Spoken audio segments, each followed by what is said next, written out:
is it. Our last two videos in the house.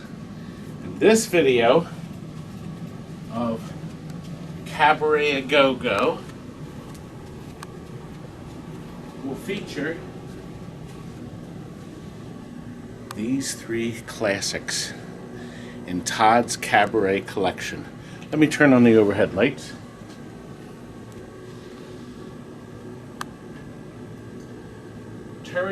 Terry is filming. Thank you, Terry. It's very late, but the games are leaving tomorrow. And we really wanted to show you 35, 36, and 37. These first two are the only Nintendo Cabarets in this style cabinet there is. The only other Cabaret we know of is the Play Choice 10, which you already saw in a whole different cabinet. But this cabinet is very, very nice. It's light, just like the regular Donkey Kongs. It's easy to move, it's on wheels, but they never lit the front panels on these games. Space Demon. Have you seen a Space Demon? I don't think so. Only a few exist, but there's still a lot of Donkey Kongs floating about. This compact cabinet uses a 13-inch tube here, and it's the Sanyo chassis that has the volume control built in. Really dependable system. Now I want you to notice there's two coin slots, okay? On the original Space Demon, there's only one, and there's not even a knockout for a plug here. Just one coin slot. We've uncovered a few Donkey Kongs that were converted to Donkey Kong Jr., and they basically took a marquee and screwed it on top.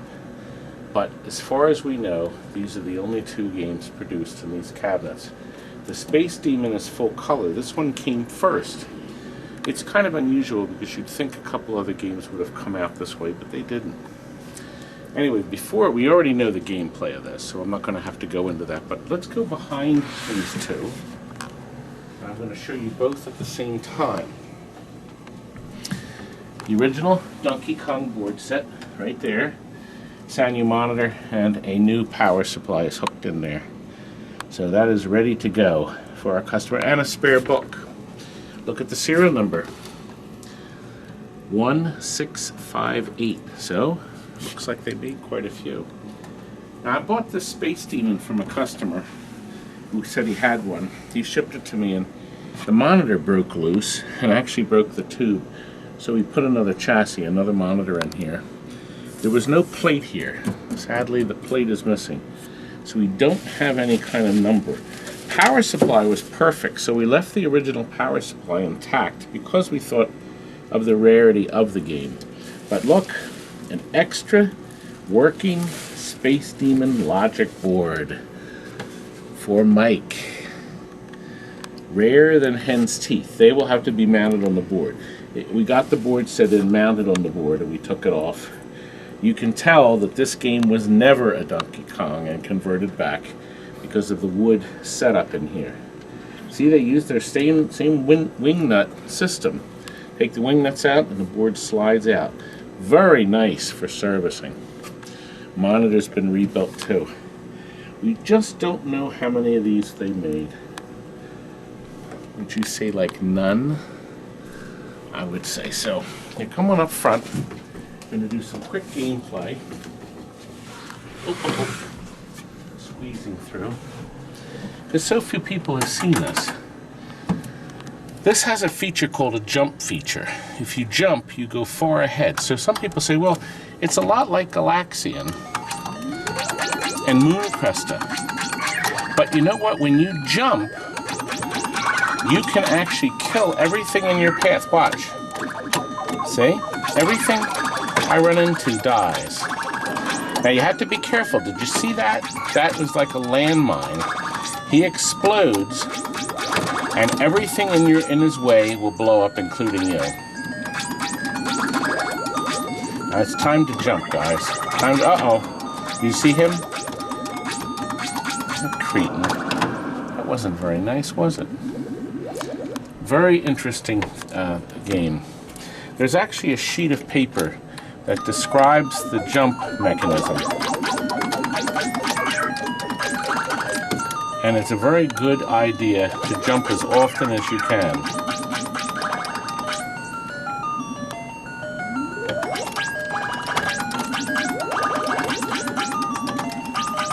There was another game they released about the same time called Radar Scope. See how I just ate them all up when I jumped?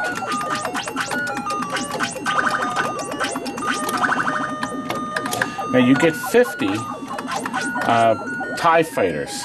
I only have 8 more and the rack is done. See how it keeps track? Oh, you know what? I thought I was hitting one of the ships. I wasn't, Terry. I got 6 left. Am I going to survive this last shot?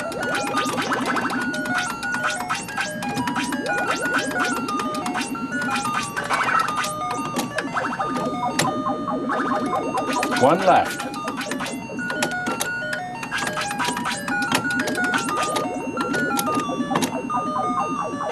Good. Got it. Look at that. Now, the next rack. Level 2, the O2 there.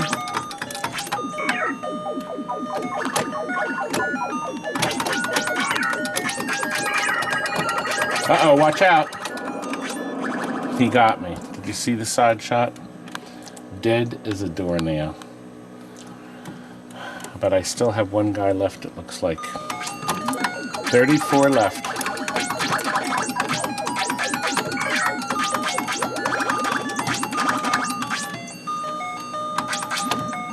Pretty good game. And of course, as you can see, that beautiful screen. There we go, 26 to go, Terry.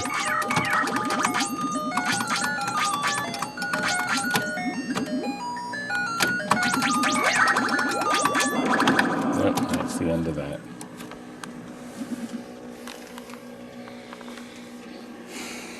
Terry, we're up to Robby Roto.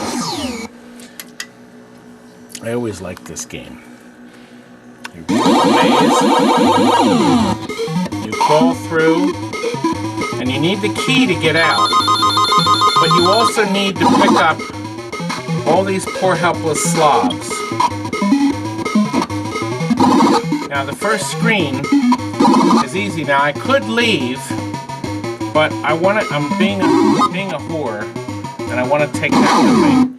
I got two pieces out with me, and I left 3 hostages. I get double score, and I recovered 1 treasure. So I do get extra bonus. I like the fact that you can actually see what pathways you can actually drive on. That noise means I can now escape if I want. He stole them, Terry. Creep stole my guy back.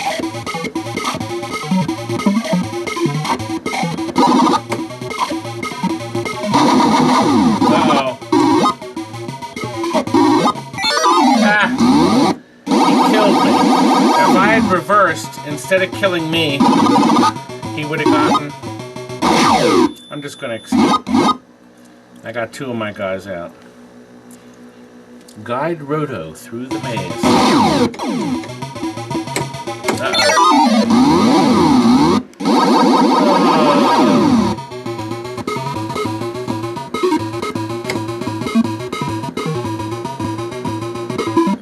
I remember one guy described this as like a trash can game.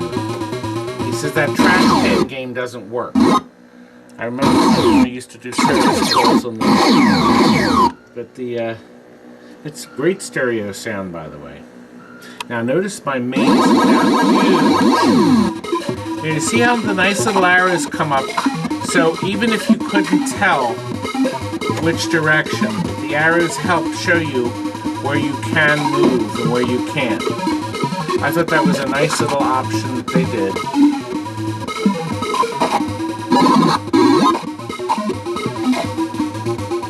Big trouble.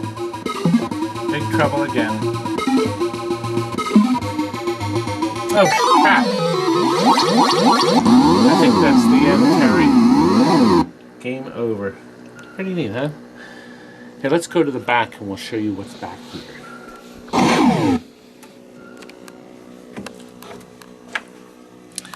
Look, Roto Mini 256. Look, 256. Is it? Yeah. I can barely. Yep, there it is. 256. I always like the way they stamped it in. Look, a G07 monitor, all new caps, a new flyback, new power supply, whole new logic board and cage, and of course it uses this board to separate and put the colors in it. Now look, our customer is also getting a whole nother set of Robby Roto boards. Everything in this board tests good. The top board, the main board, had that darn battery in it that has ruined so many games soldered there. And it's dripped down inside. We put the cleanest board in here, but still it's not 100% reliable. Sometimes you have to turn it off and on to reset it. It's the only downside of my Robby Roto. And both board sets seem to do the same thing. At least we know the board set's protected by the new power supply. We have a whole set of prints there too. So our customer is getting the whole deal. And see, we even changed the power connector on that board. So we did as much as we could to bulletproof it, but alas, we can't help it when the boards are not running right. Now, here's something interesting. I bought one Robby Roto brand new. It was on closeout. It was brand new. It was $800. And I put the game in a swim club. It wasn't this one. It was a swim club outdoor location, but it was underneath a big awning. So I had like 3 games out there. And one day I went there to collect, and there was, we thought, water in the cash pan. So we emptied it out. Back then we were counting all the money, all the quarters, in their snack bar area in the back. And then when I smelled it, I realized it was pee. Somebody in the middle of the night peed into the coin door of my Robby Roto Cabaret, but it wasn't this one. That Cabaret is long gone. That was the one I bought new. Do you know what? PP rusts pretty quick. That was probably my most awful experience.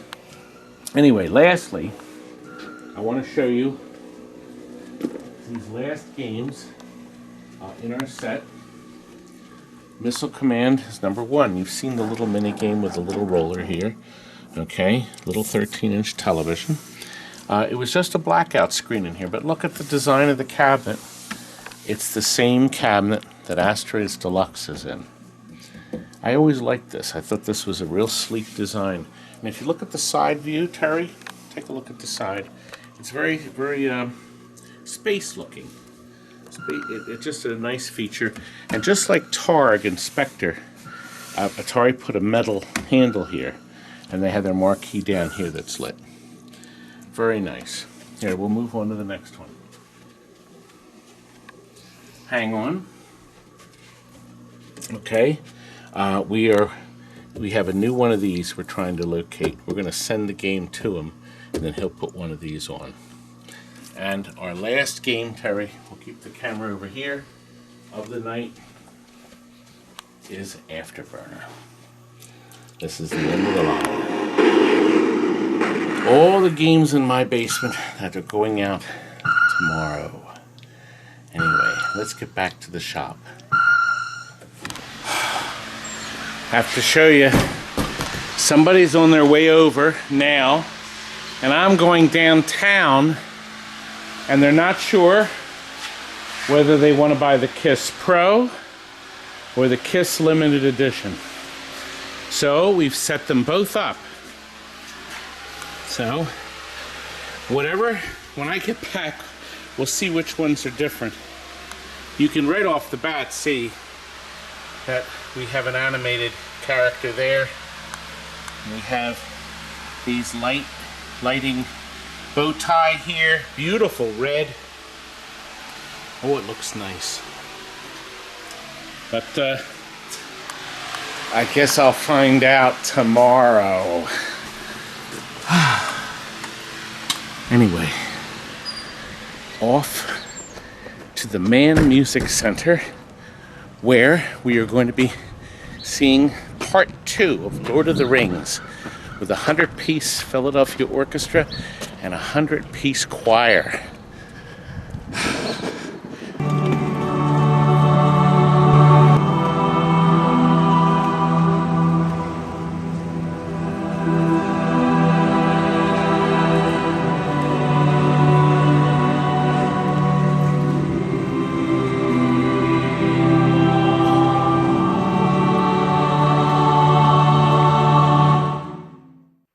Wasn't that a neat concert? Oh man, that was so neat to see that.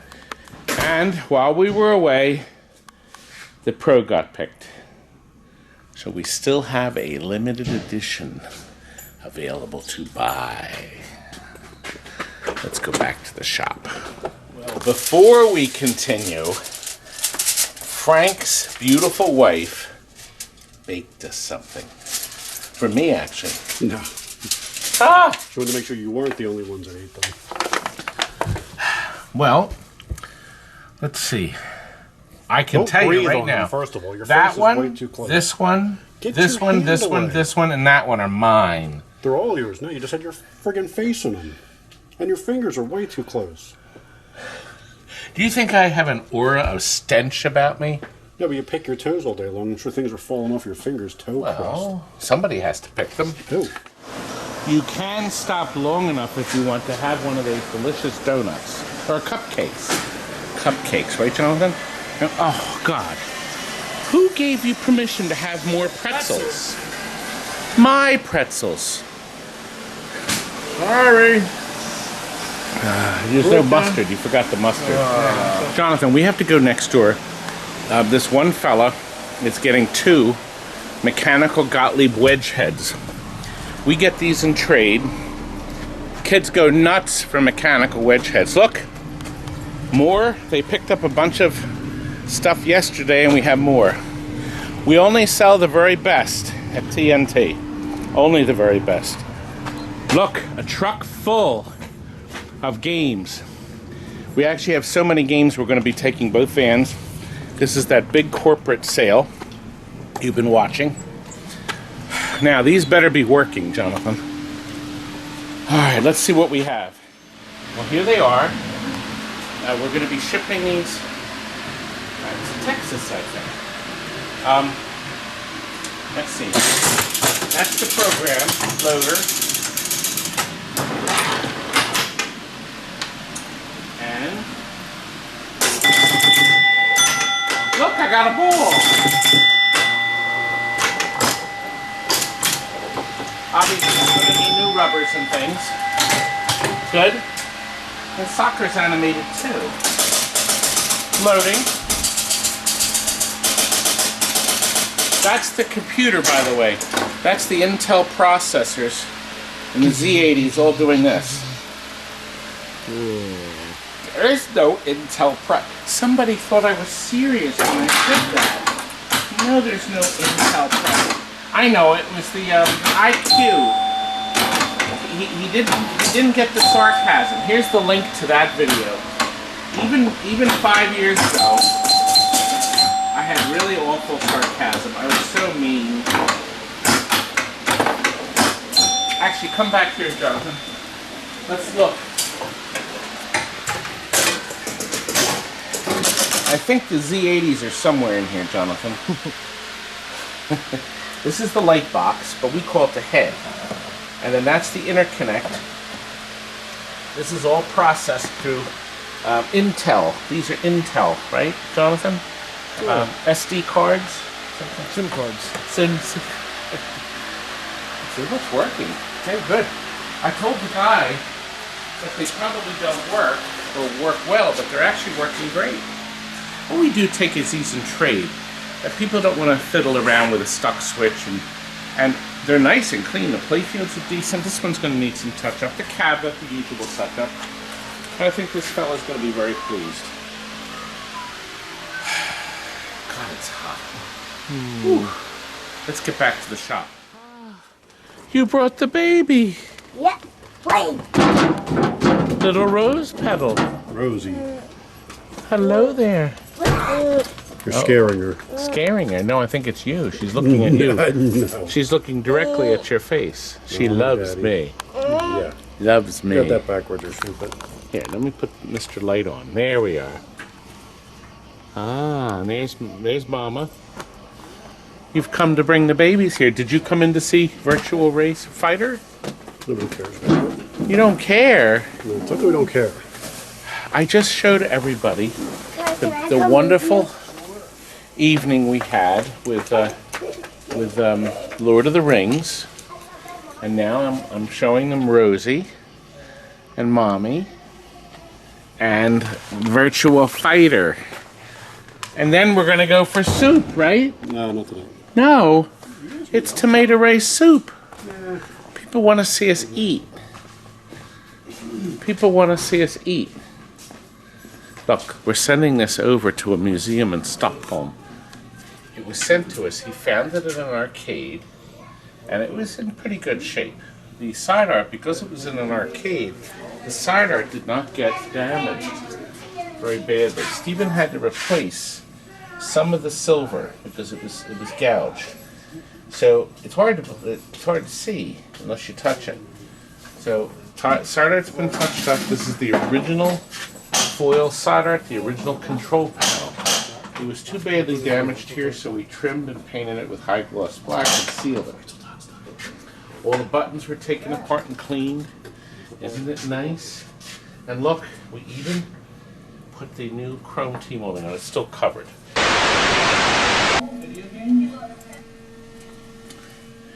Interrupt the program. I wanted to show you that we sold to Kendra Wilkinson a Virtua Fighter back in 2010, and they came to TNT Amusements and they filmed a video for the reality show. Now I can't actually show you the whole thing, unfortunately, because of the copyright. However, I can show you a couple little parts. And this is her looking at a Miss Pac-Man, and then she eventually took this Virtua Fighter here, okay? And then we delivered it to her house, and they made an episode. The episode title was Let the Games Begin of Season 3. I'm finding the reality show part here. Here he comes in, and he's shocked and surprised with his beautiful game room, and there's that Virtua Fighter. Now, you can see that Virtua Fighter in video number 122. You can also go on the TNT Amusements Facebook page and then go under videos, and you can find the video there. I just can't put it on YouTube. Oh. But you can also download the episode, I think, the whole episode. It's like 22 minutes long. On with the Games, the title of the episode. And we're going to go back to our regular feature. Now, right back here, Walt, come back here. Because I wanted to show you that we've converted it. Well, we took the power supply, put a new one in. Now that's converting it to Sweden's voltage, 230 volts. So the power comes in 230, goes into here, it changes it back to 120. And this whole machine is running on 120, including the fluorescent light at the top. Now, nothing should essentially go wrong. Now look down here, because that's a new flyback, and all the capacitors were changed on the Wells Gardner chassis. So that chassis should be pretty well bulletproofed.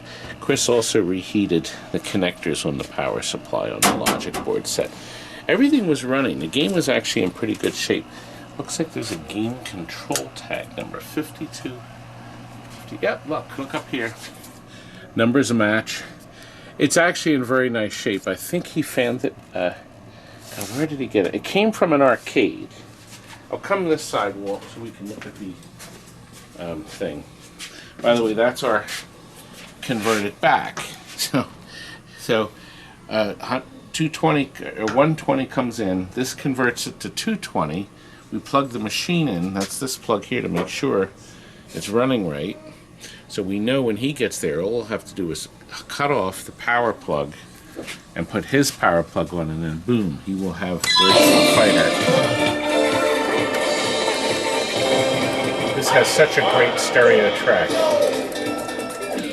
was a landmark game when it came out. And you know, when you bought this game, they were afraid of copyright infringement and people were going to copy it, so they put this hologramic seal on it. But nobody could remake this board; it was too elaborate.